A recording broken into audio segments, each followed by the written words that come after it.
Hello and welcome to Chez, Zasaa and to another Zasaa Zooms In. Now, I've got Shola back. You met Shola the other day and she was talking about being a teenage mom, but today she's come to talk about something completely different. So, welcome Shola. Thank you for coming back. Hi. Are you ready for this? Yes, I am ready. Okay, so today we are going to talk about cancer.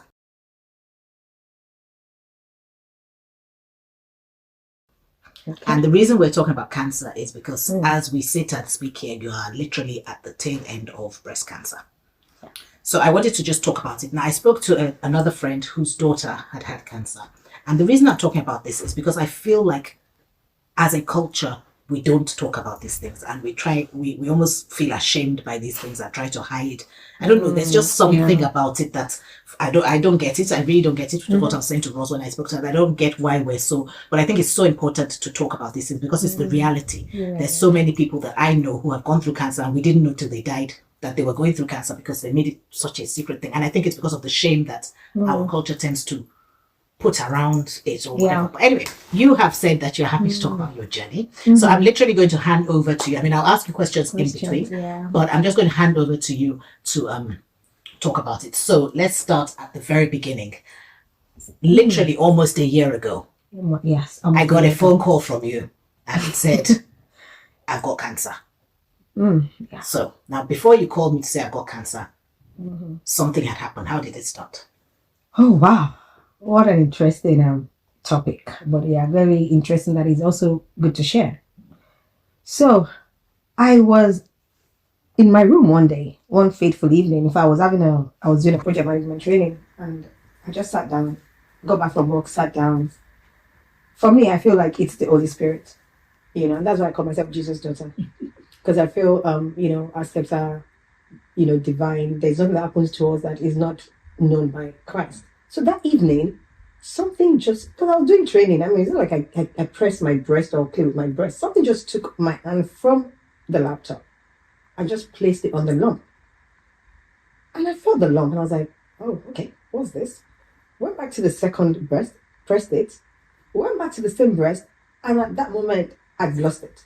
And I don't know what. So this is why I said that God has been with me because I just know that it was the Holy Spirit. That just So in that moment, did you know this is... No, but that moment, and that's why I know that that moment, I just felt so unsettled. If anyone like me, I pressed it and immediately I closed the laptop. I said I needed to go to the hospital. And this was like 8 o'clock in the evening. I could have waited the next day, but I was so unsettled. It was unbelievable. I don't know why. It wasn't like it was paining me. It never pained. Yeah. But I was so, that thing just said, you know what? Get up. Hospital. I called my friend. She was also logged onto the same training, so she couldn't pick up my call. So when I got to the hospital, the doctor looked at it and said, oh, wow, yeah, they can see that it looks funny.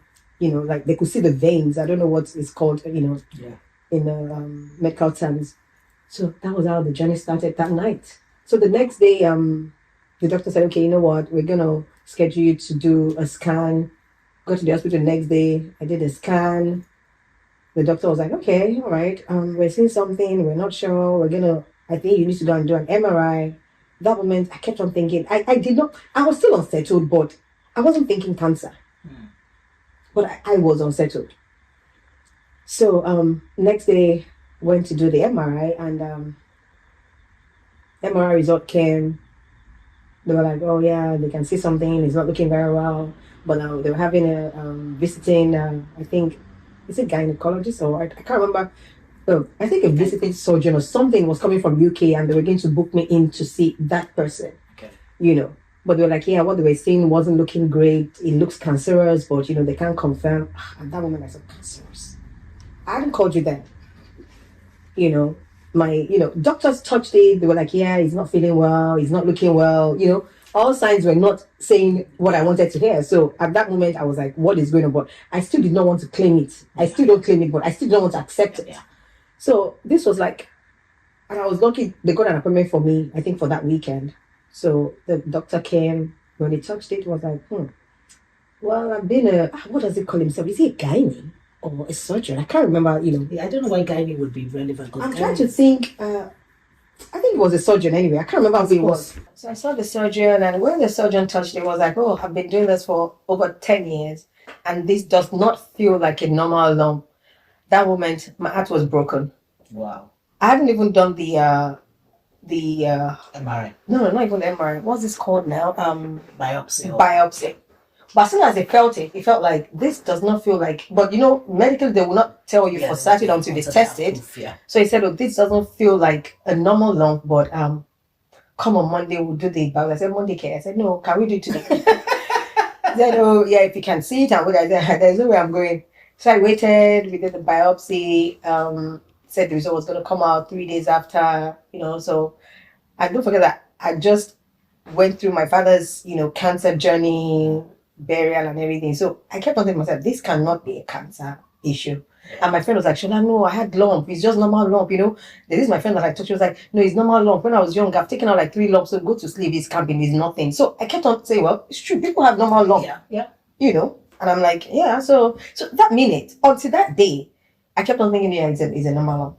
Even though they were saying something is normal lump. Even my sister took out normal lump when she was young. So, and all this while, I do things on my own, literally. My kids are here. So I went for the appointment on my own. When I went to get the results, I went alone. So when they saw the doctor, I was like, okay, all right, I'm going to.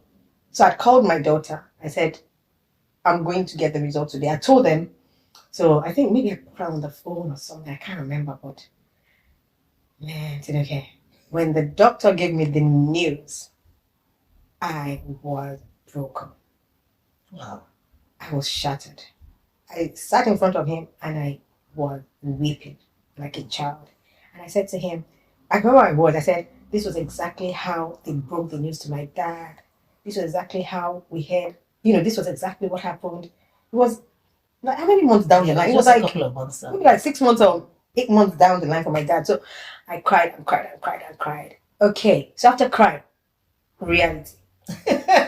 So after crying, I said, okay, so what's the next step? He said, oh yeah, you can do this, do that, do that. He told me the hospital where he is in UK, blah, blah, blah. So I left the office. I went into my car. I cried. And I was driving myself. You were driving and crying? No, you sat in the car? I sat in the car. No, don't worry. A lot of time that period, I was always crying while driving. So I'd not been myself. So, I cried and I said, okay, Shola, next step is to travel. Literally, you need to get back to the UK. I think that was when I called you. Mm-hmm. So it now sinking very well. I sunk in that, okay, you know what? Start dealing with this. This is a journey. Yeah. For I started losing weight from that day because I wasn't eating. I literally wasn't myself again. Yeah, but it's so out of the blue and so shocking that I can imagine that, when you hear, because, okay, are you willing to reveal your age? Yeah. Uh-huh. So when you hear that a 45-year-old, yeah. You know what I mean? So it's not what you like to hear type of thing. It's not what you expect to hear at that age. So. And then, at that point, I just said, God, what's going on? Like, literally, why? All sorts of, God, why me? Why, what? Why this journey? Why should life be so hard? Mm-hmm. I just done a surgery 2 years before, then this, I just couldn't understand it. I mean, I just said, okay, Shola, face it. So then I came, and the journey started. So tell us about the journey. The journey. It's a very interesting journey. All I can say for this journey is that if you don't have Jesus, the first thing you need is Jesus. Because trust me, Tinuke, it's not a journey for faint-hearted person. It is not at all.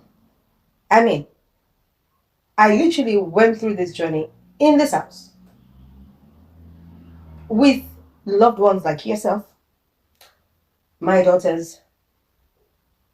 Jesus is number one.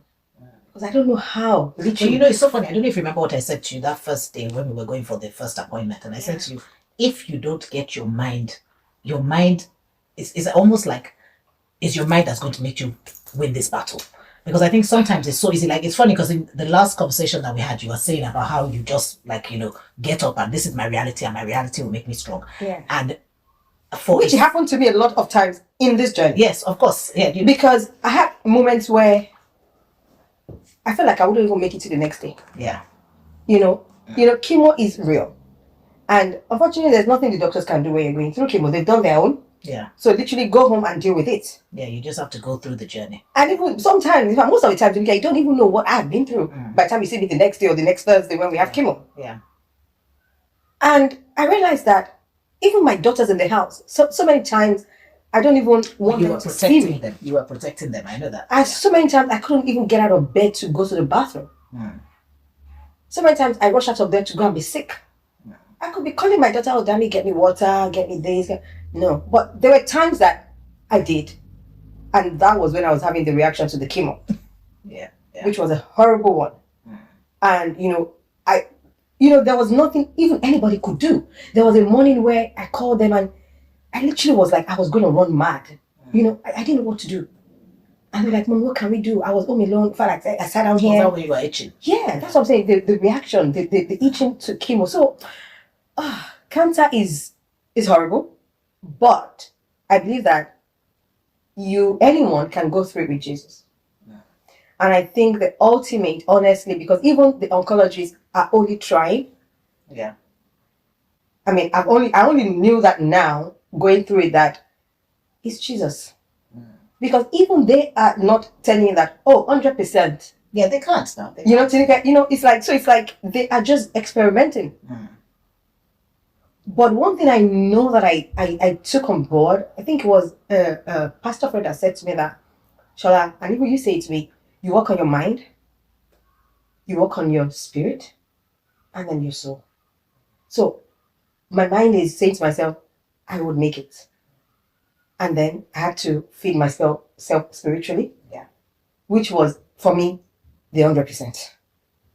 Well, the other thing that you did that you haven't spoken about is immediately you changed your diet. Okay, so remember that? Yeah. That was that was. In fact, I think my daughter started begging even before I started chemo. Like I literally. So what I did was a lot of research. Then another thing I did was I reached out to people, friends, which I've been through, which I think is very important. I think that's what I haven't shared my story, to be honest. But I want to share my story. And why? Because if I did not know the people that had been through it, how would I know who to reach out to? Yeah.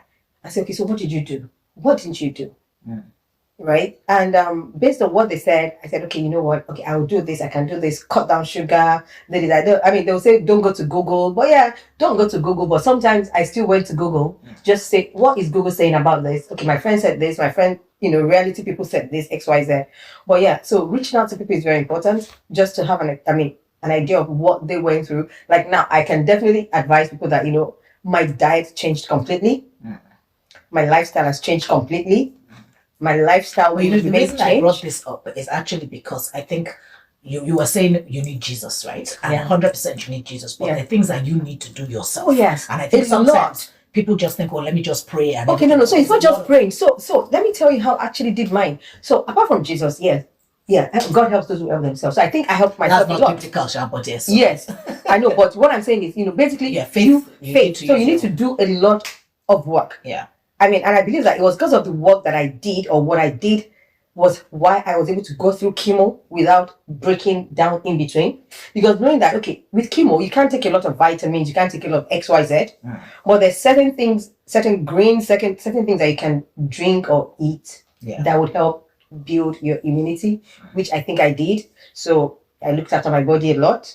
I mean, in fact, this is my 100% job now. That was what I've been doing for the past 1 year. Yeah. So basically, I watched what I ate, what I drink. I stopped sugar. I exercise a lot. It's very important. Sugar, no. Yeah, because the interesting thing we found out is that there's sugar in everything. Literally. There is sugar in everything, but there's healthy sugar. Yeah. And not that we won't have sugar, but reduce it. And of course, unhealthy sugar is a no-no. I mean, there's still sugar when you eat your rice. Yeah, And one thing I've always known about sugar and cancer is that sugar feeds cancer. I've always known that. So for me, I knew that sugar had to come out. But I think what I found most impressive was it's exactly who you are, to be fair. You saw, this is my reality. Oh, yeah. How am I going to get past this reality? Okay, this is what I need to do. Let me do my research so that I can do the best that I can within this reality that I have to come out of it better the other way. I mean, you literally spent forever juicing. You are buying only, as in everything completely changed. All that was extremely hard work when you were going through. You know what I mean? It's easy to do all those things when you're okay. But when So I you're used to say to myself in the morning. So in the mornings, when I'm so weak and I can't even get out of bed, then I say to myself, Shola, to make it to tomorrow, you need to feed this body. Yeah. Because this chemo is eating the body. Yeah. So I didn't have a choice. You know, when you know that life is beautiful. I have so much to do. I have to see my children's children. So all that just reminds me that, come on, girl, get up. So if I have to crawl down from upstairs to come downstairs to juice, to get that energy. So yeah, it's hard work, but I had to say to myself, this is your reality. So wake up. Yeah. You're not going to wait for Dami. She's gone to work. Yeah. I mean, and I didn't want my kids, it was bad enough that they were seeing me go through that. I didn't want to drown them with, having to put their own life on hold, so to speak. Yeah. So I didn't stress them at all with, make me my juice, or your mom is sick. No, it was really hard. So I did it. I was like, Shola, this is your reality. Wake up. Yeah. Go downstairs. So there's somebody, I'll just sit in the kitchen. You see me juicing. It takes me an hour. I will juice it. I'll crawl back upstairs to bed. When I'm sick, I'm sick. When I can't eat, I can't eat. When I want to eat, I have to make myself what I can eat. Yeah. I mean, what I did was, obviously, I had to change everybody's diet. My kids didn't like it, but hey, if you know that you want to be eating mommy's cooking, then you have to eat what I eat. Yeah. So they're used to that now. I mean, they will still do their individual, but if I'm cooking, then you're cooking what is good for life is changed. Yeah. I mean, I don't use salt.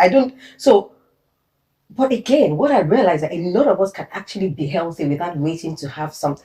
Absolutely. So I find out that there's alternative to for every junk that we eat, really. There's alternative to healthy one. It's just that a lot of us can't hard be work. bothered. It is a lot of hard work. It's hard work, because even I was thinking to myself. It is hard work. I was thinking to myself that let me join Shola on this journey of juicing and everything. And I failed. Because I took some things. There's some things that I did, And you know what I used to do then? Remember the nurse said to me that juicing and putting in the freezer is not healthy. It has to be daily. Yes, exactly. That's what I'm saying. So if I think now that I've gone past chemo, I'm cheating. What I said to myself, you can't do that. Well, when I was doing chemo, and I knew that my body every day. I remember. No, I was juicing not every day. Every time I need to drink. 2-3 times. So juicing every day means that I've juiced and I put it in the fridge. I couldn't do that. Yeah. Because she said after 30 minutes, I don't know what it was, but she said basically the nutrients of so it. So what you want it to do, you won't do it. And I need the grains because my blood level was low. I needed everything I was getting from the juicing. So when I wake up in the morning, as weak as I was today, I would juice. And not just only juice. You know how the juicer was? I would, wash the juicer. It was a lot of work. I mean, I could have left it in the sink, but I wouldn't do that. So after juicing that, okay, so that's morning juicing gone. Then at 12, I'll come back again. Yeah. Peel all that I need to juice. So it's a lot of hard work. But guess what? When this is your reality, you do it. And when you know that, you need to leave. I remember that there's so much beautiful things that you still need to do. I think all that gave me strength. And that's why I keep saying that when your reality is your reality, you will draw strength even from your weakness. Okay, so question. Did you at any point think this could kill me? Oh, every so often. It comes. And when it comes, I dust it off immediately. I will say no. I will live to declare the glory of God. I will live to 100. However, and that's why I keep saying to myself, I want to do things that will make me happy. Yes, at this moment, let me live to 100. Okay. Yeah. Fine. And then, but it has really changed the perspective of how I say things. Obviously. Because, see, I have friends that died of the same thing. I mean, I am not going to die, but the truth is, it's cancer. Yeah. And things happen. So, does it cross my mind? Yes, it does. And that's why now I've said to myself, I want to live every day like I'm seeing Jesus. And if Jesus said, oh, Shola, can you do this before Jesus? If I can't say yes, I don't want to do it. So I want to live as righteous as I can. So I know that I'm making heaven. I also want to do things that makes me happy. I don't want stress. I just want to have peace every day. Because I don't know. I'm not saying it's going to take me. Yeah, no, I hear you. But I want to live life I mean, my life completely is very different from the way I was Yeah. a year ago. It has to be now. It has Yeah. to be. There's no way that something so major can Oh happen yeah, and oh not yeah, change oh you. yeah, oh yeah. And but I think for me, the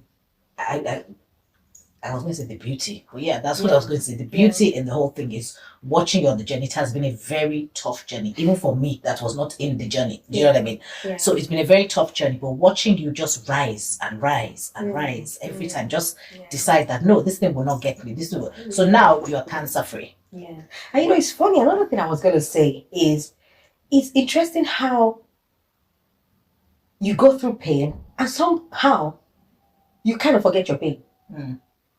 You know, when was it? A couple of weeks ago, I realized that I forgot that I used to inject myself. Yeah, that's what you did right at the beginning. Yeah. So I'm like, oh my God, this can only be you. Like, how can I have forgotten that I used to inject myself? Yeah. I've forgotten it. I But actually it's forgot. like what they say about childbirth, that you forget the childbirth, the pain after. I guess it's just the way, but you know, I think it's also maybe it's also attitude and one just. But no, it's just it's beautiful to watch actually. That the way you've just kind of, and you know, I remember saying to you at some point, I'm sure you wanted to slap me when I said Jesus wanted your attention. No, he has And got he got your attention. No, Jesus has my attention 120%. Undivided I attention. felt like, Because was like now, if I don't pray in the morning, I feel empty. yeah. Do you know, I just, so that's why I said for me, it's Jesus all the way, because I don't know how I would have done this journey without him. Yeah. Yeah, I've taken the medicine, I've done what I need to do, but I think it's just God. Yeah, no, I mean, I do agree with you. I think, yes, obviously you have to take the medicine. You have to do what... You know, remember, and there were times I felt like I wasn't going to make, like closer to the end of chemo, I actually thought I wasn't going to make it that time. Chemo was terrible.